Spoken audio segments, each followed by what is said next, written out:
क्षमा मांगना, ये करने में नुकसान नहीं है, फायदा है। अच्छा भाई,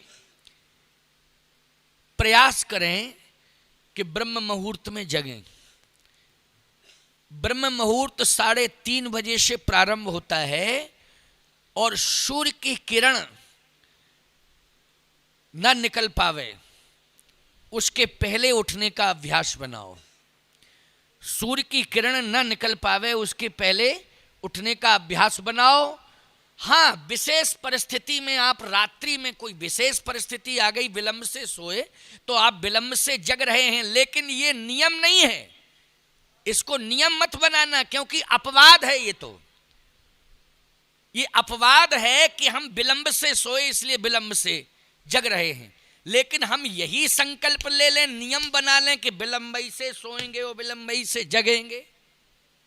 नहीं नहीं नहीं, नियम नियम होता है, अपवाद अपवाद होता है, अपवाद नियम नहीं होता है और नियम अपवाद नहीं होता है। आज आश्चर्य होता है मुझे, अगर कोई 4 बजे जग जाए तो मोहल्ले के लोग कहते कोई बात है, जरूर कोई। अरे भैया, बात क्या है? 4 बजे जगने का, 5 बजे जगने का नियम है। बोलो भाई, क्या बात है? फालतू की सोच, कोई बात है। अच्छा, और आप 9 बजे अगर सो के उठ रहे हैं, यार जिंदगी तो इसी की मस्त है, ना चिंता ना फिक्र। देखो क्या गजब की जिंदगी बारे भगवान, इसके भाग्य को कितनी सराहना करें इसके भाग्य की। बोलो, दुर्भाग्य को भाग्य बता रहा है और भाग्य को दुर्भाग्य और दुर्भाग्य को भाग्य, ये विडंबना है। इसलिए मैं कहता हूं, आज जिंदगी के उत्तर यदि उत्तरकांड से तुम लेना चाहते हो तो हम ये बताना चाहते हैं कि विषम और विशेष परिस्थिति में आप विलंब से सोएं और विलंब से जगें, लेकिन नियम ना बनाएं कि हम विलंब से ही सोएंगे और विलंब से ही जगेंगे। आपको ब्रह्म मुहूर्त में कोशिश करनी चाहिए, 5 बजे तक जग जाओ, 5:30 बजे तक जग जाओ, है? लेकिन सूर्य भगवान जगाते हैं और उसमें भी अब आदमी ने पर्दे डाल दिए कि जरा सा भी वो हुआ तो पर्दा, कि डिस्टर्ब मत करो, डिस्टर्ब मत करो। पर्दा डालने का मतलब क्या है?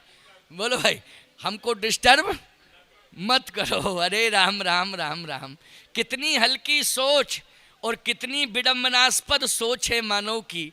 बोलो भाई, आचार्य श्री राम शर्मा का एक बहुत बढ़िया कोटेशन है, बहुत बढ़िया बात उन्होंने कही। उनके कोटेशन बहुत अच्छे हैं।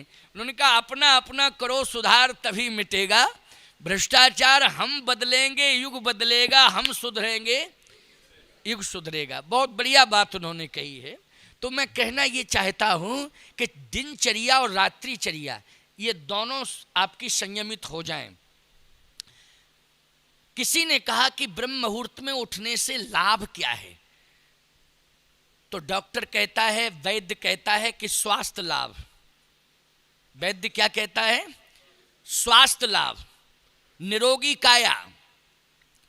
ये बात बिल्कुल सत्य है, लेकिन केवल एक ही लाभ नहीं है कि निरोगी काया, स्वास्थ्य लाभ, केवल एक ही लाभ नहीं है। दूसरा क्या लाभ है? बोले, इसका नाम है ब्रह्म मुहूर्त। बोलो, कोई भी काम तुम करते हो, शुभ काम, तो मुहूर्त ही दिखवाते हो कि नहीं दिखवाते हो? क्यों? बेटा बेटी के विवाह में क्या दिखवाते हो? मुहूर्त है। कथा करवाते हो, क्या दिखवाते हो? मुहूर्त। कहीं यात्रा प्रारंभ करते हो, किसी सफलता के लिए आप जा रहे हो, उसमें भी आप पूछते हो कि कोई अच्छा मुहूर्त बताओ जिसमें हम यात्रा प्रारंभ करें, हमारा काम सफल हो जाए, वो मुहूर्त बताओ।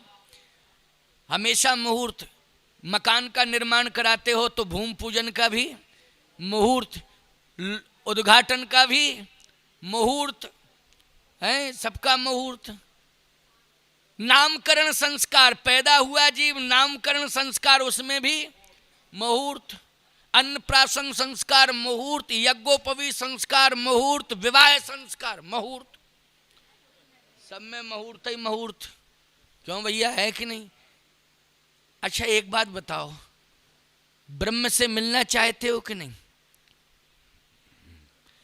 तो ब्रह्म से तभी मिल पाओगे जब मुहूर्त देखोगे उसका। तो ब्रह्म से मिलने वाला मुहूर्त है ब्रह्म मुहूर्त। बोलो है कि नहीं? बोलो ब्रह्म को प्राप्त करने वाला कौन सा मुहूर्त है? ब्रह्म मुहूर्त। और किसी से पूछने की जरूरत नहीं है, हम बताए देते हैं कि 3:30 बजे से ब्रह्म वेला शुरू हो जाती है। ब्रह्म मुहूर्त 3:30 बजे से। अब 4 बजे जग जाओ, 4:30 बजे जग जाओ, 5 बजे जग जाओ, सूर्य की किरण नहीं निकलनी चाहिए, उसके पहले आप जाग जाइए। ब्रह्म मुहूर्त में जागना बहुत आवश्यक है। ब्रह्म से अगर कोई मिलना चाहता है तो उसे ब्रह्म मुहूर्त में जागना पड़ेगा। बड़े बड़े संत महात्माओं को ब्रह्मानुभूति कब हुई है? क्योंकि ब्रह्म मुहूर्त में जागते थे। अभी आप चित्रकूट जाएं तो वहाँ महात्मा बहुत रहते हैं। यहाँ रामेश्वरम में तो हमको पुजारी पंडित ज़्यादा दिखाई दिए, साधु संत तो कम दिखाई दिए, हमने जहाँ तक निरीक्षण किया है। क्योंकि हम तो सुबह प्रातः निकल जाते हैं, 4 किलोमीटर जाना, 3:30 जाना, 3:30 आना, 7 किलोमीटर लगभग मॉर्निंग वॉक करता हूँ मैं। तो सुबह निकलता हूँ तो ना जाते महात्मा दिखाई देता ना आते मिलता हमको, और हम ही जाते दिखाई देते, हम ही आते। समझ रहे? ये हमने अनुभव किया है। लगभग मुझे 6 दिन हो गया है जाते जाते यहाँ। 6 दिन, पहले दिन तो नहीं जा पाया था शायद मैं, क्योंकि आया ही था, तो 6 दिन तो कंप्लीट हो गए, आज भी गया। लेकिन पंडित पुजारी तो मिले, तिलक लगाए हैं और पूजा पाठ करने के लिए आ रहे, जा रहे, दर्शन के लिए जा रहे। लेकिन महात्मा, ना तो सन्यासी परंपरा का महात्मा कोई दिखाई दिया, ना वैष्णव परंपरा का कोई महात्मा दिखाई दिया, ना रामानुजी परंपरा का कोई महात्मा दिखाई दिया। हाँ, पुजारी हर संप्रदाय के दिखाए। अभी रामानुजियों का मठ है, उसमें सुबह एक पुजारी पूजा कर रहा था, तो वो तो रामानुजी ही होगा, पुजारी है वो। लेकिन संत वेश हमको दिखाई कम दिया रामेश्वरम में।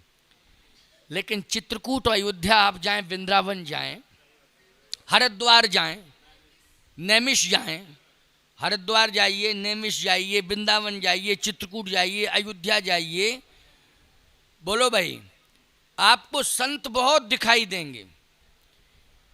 मैं कहना ये चाहता हूं कि आप चित्रकूट का अनुभव विशेष रूप से मैं बता रहा हूं। मेरे यहां मैंने कहा नहीं, 100 से अधिक तो संत रहते हैं और लगभग पूरी संख्या 200 की है, लेकिन 100 से अधिक महात्मा ही रहते हैं। 3:30 बजे राम राम की धुनी सुनाई देगी आपको, 3:30 बजे। और कमंडल की छनकार खनकार और वो सब स्नान, सारी बातें, मंदाकिनी चले जा रहे, कोई संत आ रहे हैं, परिक्रमा कर रहे हैं, ये सब आपको दिखाई देगा वहाँ। चित्रकूट का अनुभव बता रहा हूँ मैं आपको। क्यों? इसलिए कि ये सब ब्रह्म की तलाश में है। किसकी तलाश में है? धाम में रह रहे हैं, ब्रह्म की, मानी भगवान की तलाश में है। तो भगवान की तलाश है तो पहले जिस मुहूर्त में भगवान मिलता है उसको तो स्वीकार करें, तो वो है ब्रह्म मुहूर्त। एक